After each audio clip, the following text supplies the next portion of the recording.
तो और एक क्वेश्चन कर लेते हैं हम, जिसमें हमें दिखाई दे रहा है कि यहाँ एफ ऑफ ए हो सकता है क्या साइन एक्स, और जी ऑफ एक्स हो सकता है कॉस एक्स।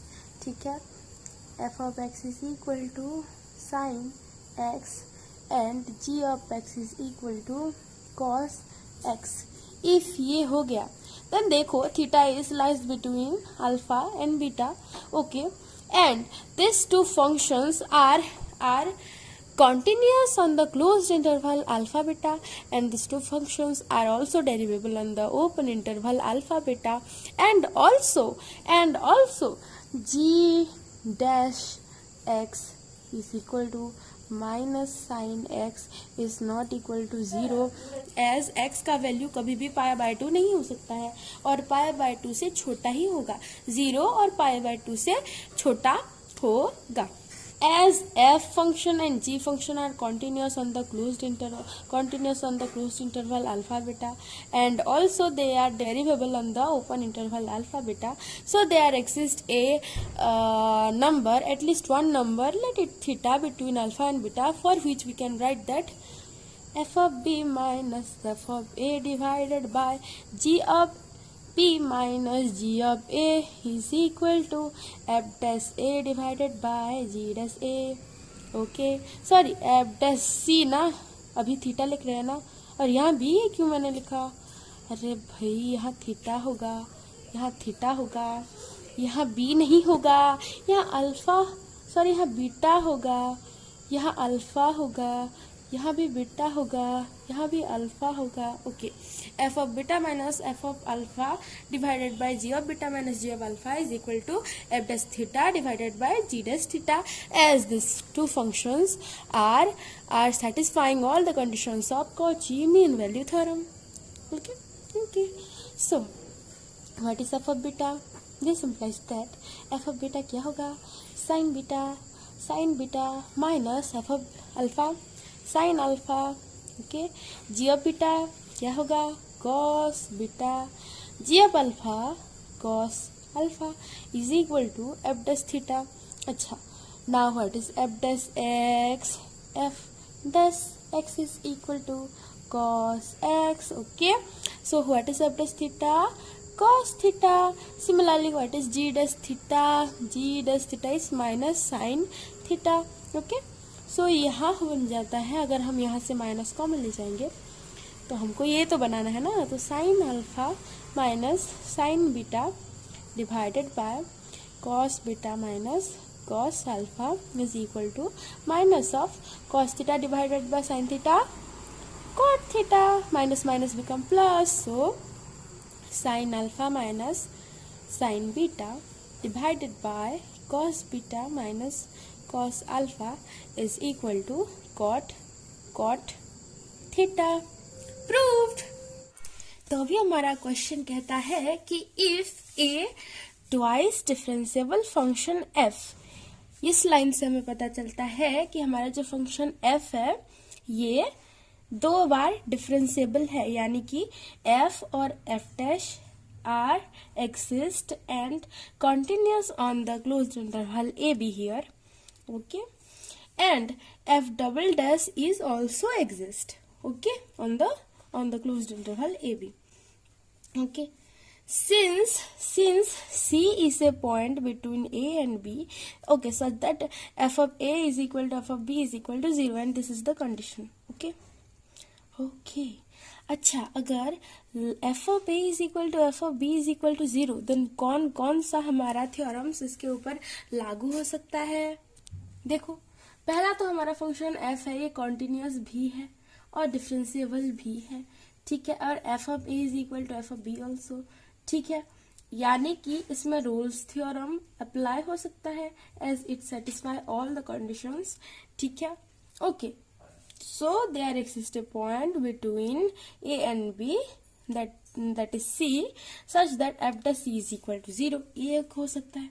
और क्या हो सकता है, ये लैग्रेंज मीन वैल्यू थ्योरम का कंडीशंस भी सेटिस्फाई कर रहा है, okay, as our f is continuous and derivable continuous and derivable on the closed interval, ये तो सेटिस्फाई कर रहा है, और also derivable on the closed interval too, तो ये ओपन इंटरवल में भी डेरिवेबल होगा।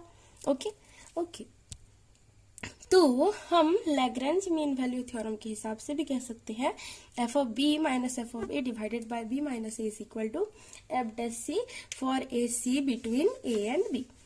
ठीक है, और क्या क्या सेटिस्फाई करेगा? और कुछ नहीं, बस आगे देखते हैं। ओके, तो now we have to prove that there exists at least one zeta between A and B, for which we can say that f double dash zeta is smaller than 0. Okay, this is our theorem. Oh, sorry, this is our question and we have to solve it. Solution.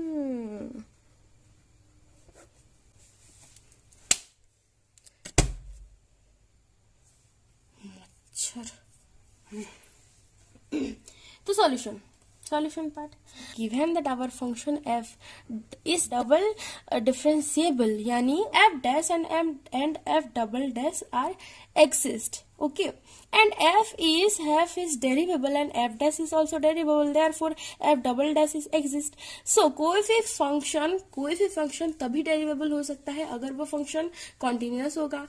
यानी कि हमें इतना तो पता चल गया कि f double dash, f dash and f all are exist in the closed interval a b, and f dash and f are continuous on the closed interval a b।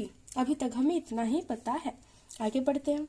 And C is a point between A and B.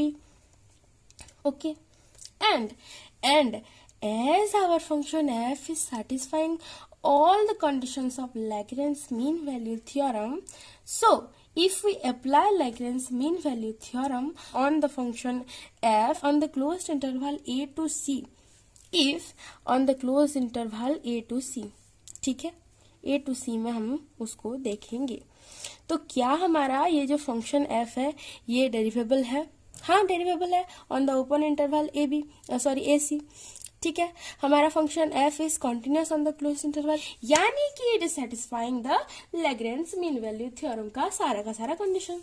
So by applying Lagrange mean value theorem to our function f on the closed interval a to c, we get what? F of c minus f of a divided by c minus a is equal to f dash zeta 1, for zeta 1 is a point between a to c. And similarly in the closed interval c to b also we can apply Lagrange mean value theorem. ठीक है, so by applying Lagrange mean value theorem to our function f on the closed interval c to b, we get what? For a point let zeta 2 between c and b, then we can write that what? F of b minus f of c divided by b minus c is equal to f dash zeta 2. Okay, now we have given our condition that f of a is equal to f of b is equal to 0, यानी कि हम इसकी जगह 0 और इसकी भी जगह 0 put कर सकते हैं। Then this becomes what? F dash zeta 1 is equal to f of c divided by c minus a, and f dash zeta 2 becomes what? Minus f of c divided by b minus c. Okay, and for a it's smaller than zeta 1, zeta 1 is smaller than c is smaller than zeta 2 is smaller than b. Okay. अच्छा, again अगर आप हमारे f dash x वाले function को देखिए तो हम कह सकते हैं कि हमारा जो फंक्शन f dash x है अभी क्लोज्ड इंटरवल जीटा 1 से लेकर जीटा 2 में हम देखेंगे, ठीक है, जीटा 1 से लेकर जीटा 2 में हम देखेंगे। अभी ये जो क्लोज्ड इंटरवल है, as our function f is double differentiable on the closed interval ab, therefore we can say that our function f is double differentiable on this interval also, ठीक है। तो हम कह सकते हैं कि f dash x exists and f double dash x is also exists on this closed interval, and as f double dash exists, so we can say that f dash is continuous on this closed interval, right? So now we have that f dash function is continuous and derivable, as f double dash is also exist here. F dash exists, we have given that, okay? So f dash is continuous and derivable on the closed interval zeta 1 to zeta 2. So here we can apply mean value theorem. So by applying mean value theorem, Lagrange mean value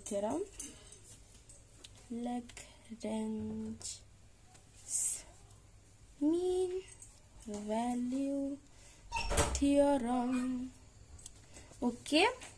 now our function f dash x को हम as f of x treat करेंगे, तो हमारा formula क्या है, f b minus F of a divided by B minus a is equal to f dash c, where c is a point between b and a, okay. So here let zeta is a point between zeta 1 and zeta 2. Okay, zeta belongs to the open interval zeta 1 and zeta 2. So by applying Lagrange's mean value theorem to this, we get what? F dash zeta 2 minus f dash zeta 1 divided by zeta 2 minus zeta 1 is equal to f double dash zeta, for zeta is a point between zeta 1 and zeta 2. Okay, and here we can see that this point zeta is lies between a and b, ठीक है, zeta lies between a and b. अभी इसका और इसका जो हमें यहाँ value मिला है, इसको यहाँ पुट कर देंगे, तो हमें मिल जाएगा क्या, हमें मिल जाएगा f double dash zeta is equal to 1 by zeta 2 minus zeta 1, okay, which is a positive.